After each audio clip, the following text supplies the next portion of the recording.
Guys, in today's video, I'll show you how you would keep Do Not Disturb on your Slack. Well, basically, first you need to have a Slack app on your phone, and that's pretty much it. Once you have it, you open it up, and it should show your general chat, your random channel. I mean, your bunch of channels and YouTube channels and whatnot.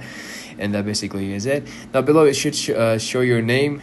For in this case, my name is ArcomXYZ123, and you click on it, and it should show your conversation. But that's not what we are doing. We have to change the status, and we go ahead, we go on our icon, and then here we click on it, and it should say pause notifications, set yourself as away, or reconnect to change. Basically, what I would do is I would just go ahead and I click. Oh, okay. I just go ahead and click on set yourself as away for now. See that way I'll put myself as on a do not disturb.